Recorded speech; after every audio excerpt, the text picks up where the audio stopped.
Tantor Audio, a division of Recorded Books, presents Winter Cowboy by R.J. Scott, narrated by Sean Crisden. 1. Daniel, 2009. There was someone standing at Isaac's new grave, and I knew immediately who it was. There was no marker yet for Isaac. He'd died 2 weeks ago and would be forever 19. Flowers marked the resting place, but snow had long since covered them and softened the raised earth, so the newness of the burial wasn't as obvious against the gravestones around the figure. I'd just left my younger brother, Chris, in the hospital, broken beyond repair in the same accident that had taken Isaac. He was still in a medically induced coma, not yet awake to know he'd lost his leg, or that fire had burned one side of his face so bad that he'd carry permanent scars.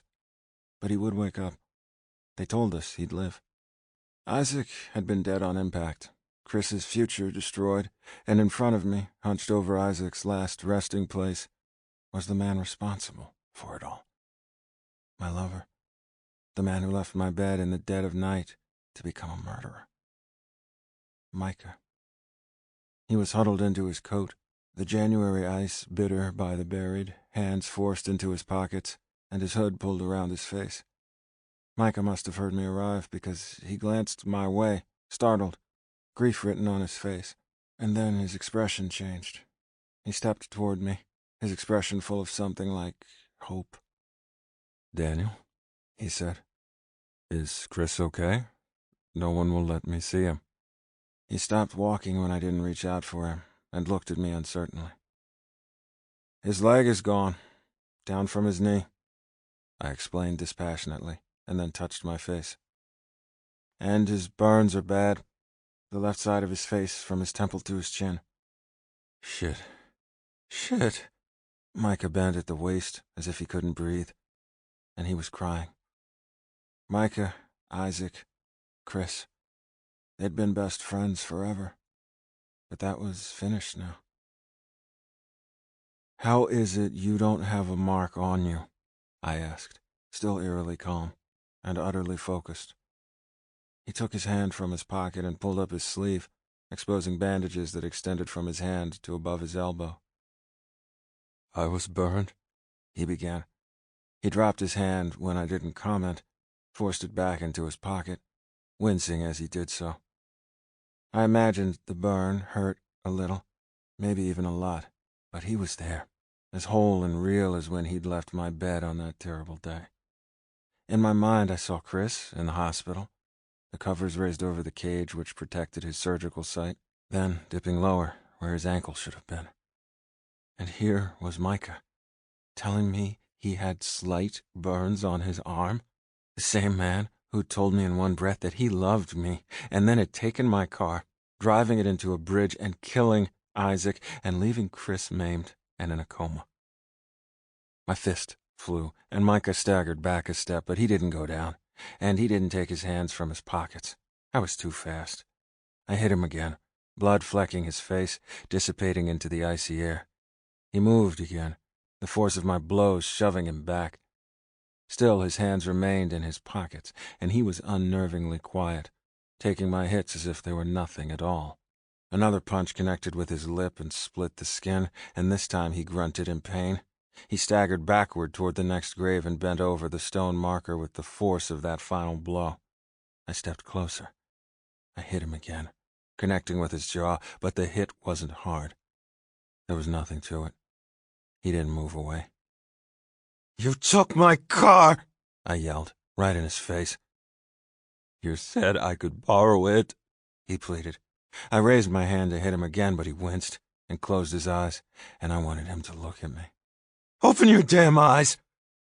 He did, and he wouldn't avert his gaze, naked grief in his expression. "Daniel, please, listen. You've destroyed Chris's life. I know. I loved you. Please. I don't want to see your face. I don't want Chris to ever see you again." "I understand," his tone low and broken. "Never come back here."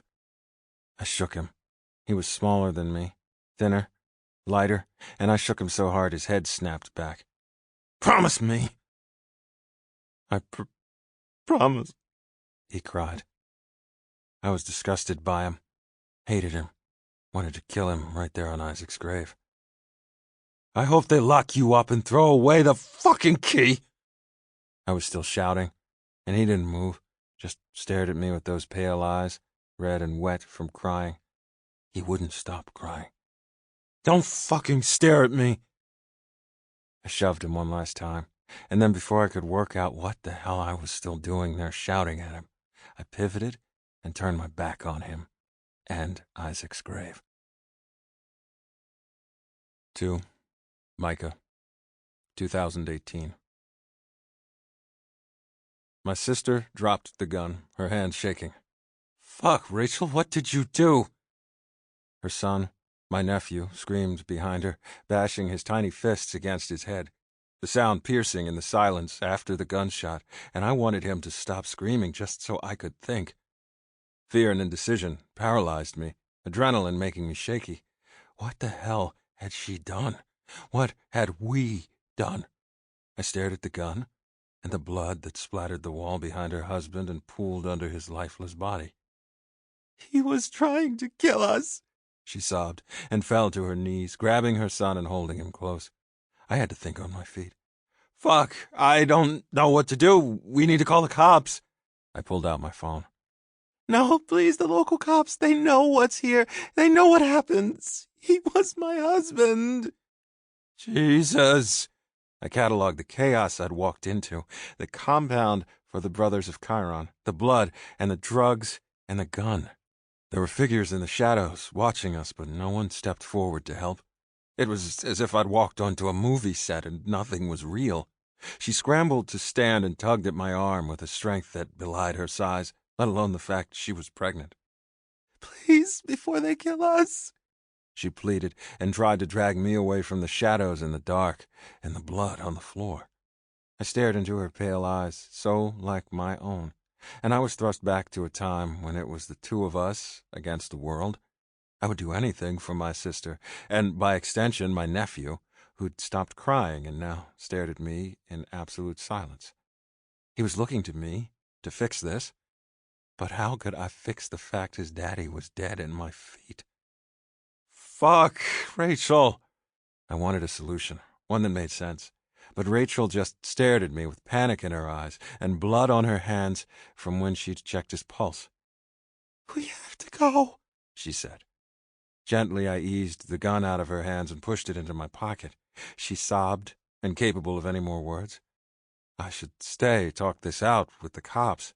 They'd understand she was protecting her son, that she was in a dire situation. There's no proof that it was self-defense. And you have a record, you fucking idiot. "I had no choice. Please, Micah, you have to believe me." Wait, she was asking me what I thought of her? "Of course I believe you. I was here. He had a gun to the kid, but now, shit, Rachel, I don't know what to do." "We need to go." "No, we should call the cops." She pointed at the shadows, the men standing in the dark staring at us, the woman next to them, the two small children. "They'll kill me." "We can't just go." She shoved me back toward the car. "Then I'll stay. You go, but please take Laurie." "No, Mom, no." Little Laurie held his mom tight and shouted the words. I heard them both. She wanted to stay and face the wrath of the rest of them, willing to have the cops arrest her. And she wanted me to take her son, my nephew, to wait around for them, happy to have them take her away. The people watching weren't stopping her going, but one of them stepped closer, a rifle in his hand. They'd kill her. I didn't have to know the place to know they weren't ever going to let her go again. "I'm not leaving without you. The baby. What will they do to your baby when it's born?" I couldn't begin to think of the horrors of leaving my sister and a newborn. I made a decision I might one day regret, but it was the only one I could make. Indecision turned to my own kind of fear. What I'd seen tonight, what I'd heard, I had no choice. I had to get my small family away from there. I couldn't stay, not if they were coming after us. I only had to check out my sister's expression. She wasn't just afraid. She was terrified. and I could hear Laurie sobbing again. "Mama!" Laurie sobbed. "Get in the car," I said. Rachel scooped Laurie up and stumbled to the car at the end of the path. She scrambled awkwardly into the back and held Laurie close, and with one last look at the scene and the shadowy figures that moved closer, I followed. Rachel tried to calm Laurie. "I won't let them hurt you, I promise." God, it sounded like the kind of thing she used to say to me. The snow was heavier now, a persistent swirl of white around us. I got back in my car. They could come after us, but first I would get my sister and her kids to a safe place, where people knew them and could watch over them. I took the gun from my pocket and held it, examined it briefly, squeezed my fingers on the barrel and the stock. Then I shoved it back again and started the car. Even though I'd promised the man I'd once loved that I would never return, even though he said he would kill me if he ever saw me again, I had to take what was left of my family home, back to Whisper Ridge. 3. Micah. Laurie had fallen asleep in the back, and Rachel was still as stone in the passenger seat. At first, she was quiet, then she cried, and then she was quiet again. I didn't know what to say to her. "What did I do?" She began to sob again. I wanted to have the answer. I think maybe she expected me to know what to say, but I was coming up empty. The rest of the journey was done in silence. 5 hours was all it took to take us from the fire to the cool safety of our childhood home. We stopped once for the bathroom, and I checked my phone for any news of what had happened. Of course, there was nothing, but it had only been an hour. Then it hit me that I could be tracked to where we were through my phone, and I considered dumping it. But what good would that do? The damage had been done, so I pocketed it and tried not to worry. I didn't have a handbook on how to run from a murder, or on rescuing my sister from a cult. I bet page 1 would warn me not to take a phone that could provide a way to track me. We reached Collier Springs a little after 2 in the morning, the darkness absolute in the empty ranch lands between the town and Whisper Ridge, where we'd grown up. Only 20 minutes away, and already my stomach was in knots. As we drove through town, I expected ghosts to rear up and drag me from the car. Or Daniel. What would Daniel think of my coming back after I promised him I wouldn't? My 19-year-old self had deeply loved him, and I know he'd hated me when I'd left town. Would 9 years have provided enough space for things to change? I could close my eyes and see him. His dark hair, deep brown eyes, his smile, the cockiness in his walk, the way he made love to me, the kisses. As soon as we hit the road to the Lennox ranch, my memories of a long-lost love vanished, and I was running through the reasons why I'd come here instead of running for Mexico. Maybe going south was an option, or possibly we could try to get over the border into Canada. We just needed somewhere to stop. We pulled up outside the house and killed the engine. "I don't want to go in," Rachel murmured, and we sat in the car outside the old place. There were no lights inside, but the porch light came on. I knew what she meant about not wanting to go in. We'd both left this place for different reasons, but somehow we'd ended right back where everything had started. She reached for my hand, and I laced my fingers with hers. I felt like the big brother who used to hold his sister's hand when he was only a kid himself, trying to give comfort. Laurie stirred in the back, and Rachel glanced back at her son. "What do I do, Micah?" She was looking to me for answers. I released my fingers from her hold and got out of the car, going to the back door and lifting a sleepy Laurie, holding him close. He roused, glanced up at me sleepily, and squirmed to be let down. Rachel stroked his hair.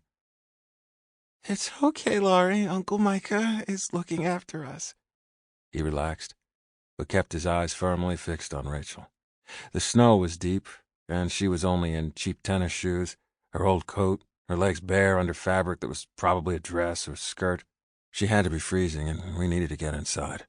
Laurie was buried deep in my coat and some blankets I had in the trunk, but he shivered as the cold hit him. "Let's go."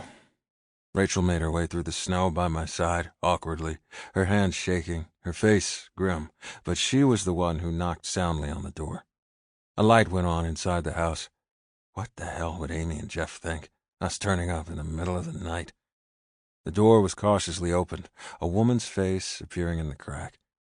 Aunt Amy appeared older than I knew her to be, a robe wrapped around her, as she blinked onto the lamp-lit porch and let out a soft gasp. She widened the door, seemed to assess Rachel, her baby bump, and the child in my arms, and ushered Rachel inside, leaving me to follow with Laurie at a distance until I stood inside the small mudroom. "What's the fuss?" Jeff called from somewhere in the house. "You need to come out here," Amy said, and closed the door behind me. Her husband ambled into the main room, a rifle in his arm. I moved protectively between Rachel and him. He lowered it as soon as he realized who it was, but he took the time to peer out of the window, as if he was expecting trouble to be following, before locking the front door. Probably against any unforeseen problems that I could have brought with me. He and I hadn't exactly parted on good terms 9 years before, and I didn't imagine we'd be much in the way of friends now. He'd wanted me to be a man, to stay and work the ranch, but I'd made a promise to go. "Coffee?" Amy asked, and helped Rachel sit at the table. Jeff made coffee, all the time staring at me balefully and muttering under his breath. He wasn't as ornery way back, the way I recalled him, but he seemed to be treating our arrival as if it was some personal slight. He'd probably never expected to see me again. You and me both. I wasn't sure what to do with Laurie. It wasn't right to take him to one of the old bedrooms. He'd wake up and need his mom, so I laid him on the sofa and pulled a blanket over him. He looked so much like the pictures of me as a kid. All blonde hair I thought had never been cut. It was long and all around his face. From what I'd seen, he hid behind it a lot. He was thin and pale, and when I brushed his hair back, I could see bruises on his left temple. I kept my cursing internal and stood to see Amy watching my every move. "I'm not hurting him," I defended myself immediately. Amy's lips thinned, but Rachel's expression softened. "Of course you're not." "Sit yourself down, both of you," Amy interrupted, and then indicated the chair she'd put coffee in front of. I did as I was told. The coffee was hot, and the sandwiches she'd made thick with peanut butter. I wasn't hungry, but I ate, which was more than Rachel did. She was crying again and rocking a little. I shuffled my chair closer to her and patted her back, which was the extent of my support capabilities.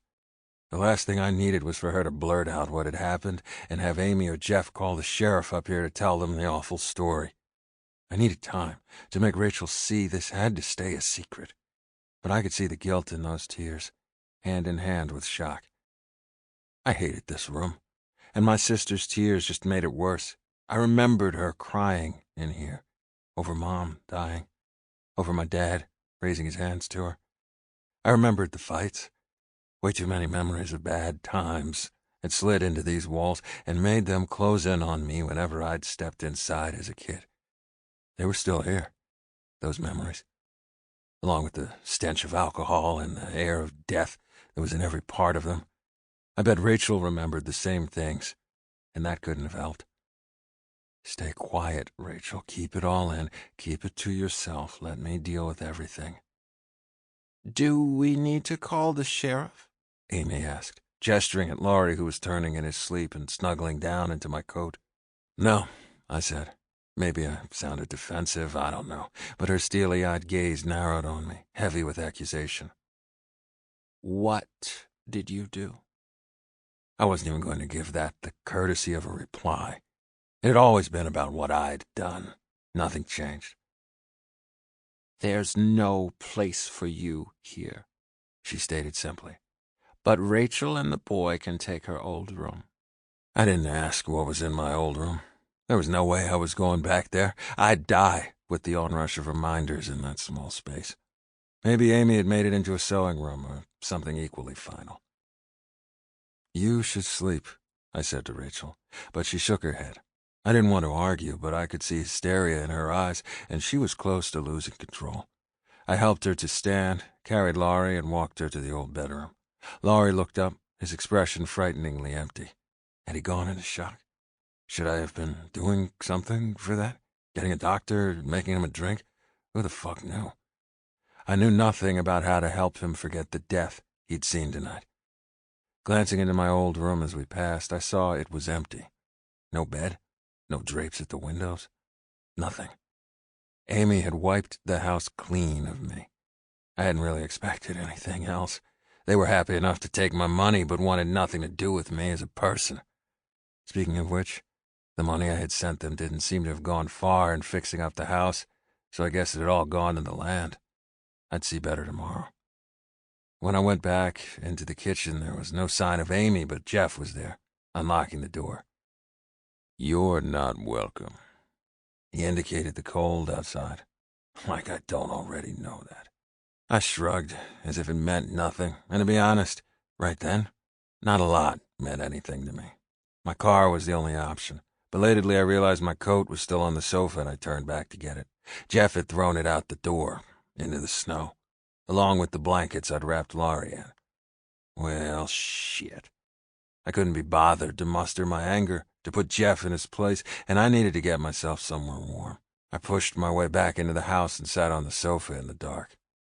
I slept, but it was just a mess of nightmares. I dreamed of flames and guilt and madness, and woke to a wicked cold in my bones.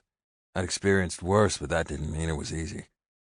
Dawn was blue and mauve, and there had been more snow in the few hours I'd managed to sleep. Everywhere was utterly still. I made coffee, waiting for Amy or Jeff to jump out and tell me I couldn't. Then thought up a list of things I needed to do. Get Rachel to a doctor, I think. At least that was the right thing to do. I checked on her, but she was fast asleep. Laurie cuddled into her side. She was frighteningly pale, her hair matted, and she gripped Laurie tight even in her sleep.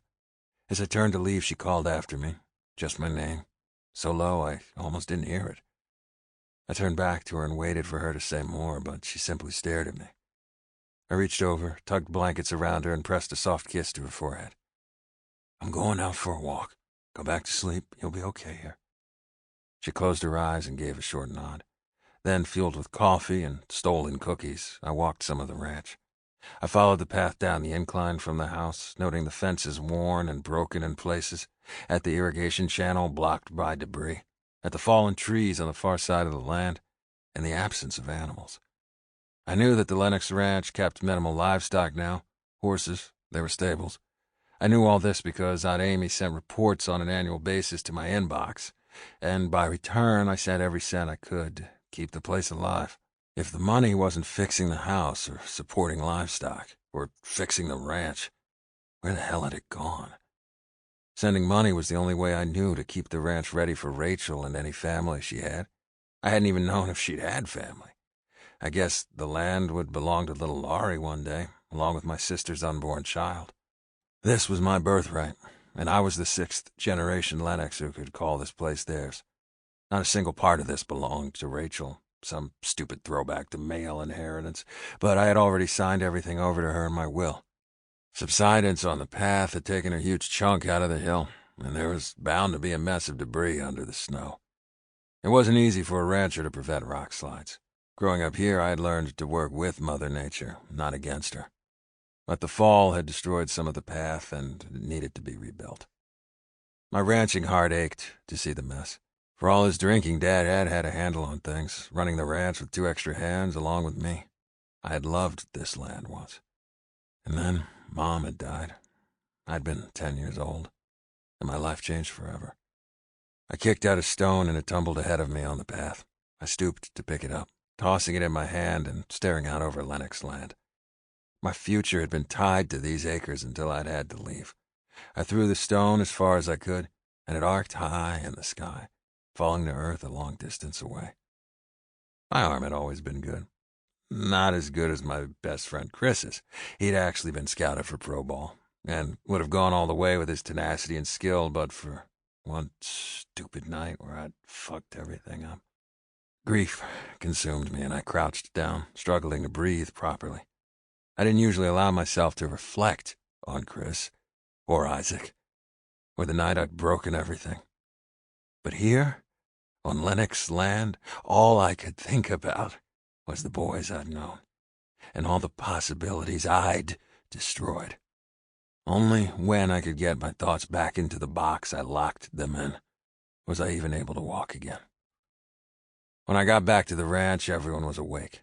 "I'm going into town," Jeff announced, as if he couldn't bear to be in the same room as me, and Amy pursed her lips as she watched him go. "We need to get this one to a doctor," she said, and nodded at Rachel. "No, doctor," Rachel said immediately. She looked at me for support, but I wasn't going to give that. She was ashen, exhausted, and the way she was rubbing her back, something wasn't right. "If you need to," I said, and she winced. "They'll know," she said, so softly I had to strain to hear. "Know what?" Amy leaned forward, clearly worried she was missing out on something. "Nothing," I said, and I stared at Rachel with warning in my eyes. She stared back at me with a defiant tilt to her chin. God, she'd been stubborn as a kid, using the fact that she was younger than me to great effect, and she wasn't going to be told. "I'm fine. Tired is all. I'm going to get some sleep, if you'll keep an eye on Laurie." Amy nodded. "Of course I will." "I meant Micah," she explained. Amy's eyes widened. She was shocked, but not as much as me. I worked with kids on the job I'd just left, but they'd been at the ranch for lessons. I wasn't going to argue, though, because I believed Rachel was protecting herself. Amy's wasn't the warmest welcome we'd had, and maybe we were reverting to type, the siblings who let no one else in. There was very little warmth in that realization. We'd stayed insular for survival. That was all.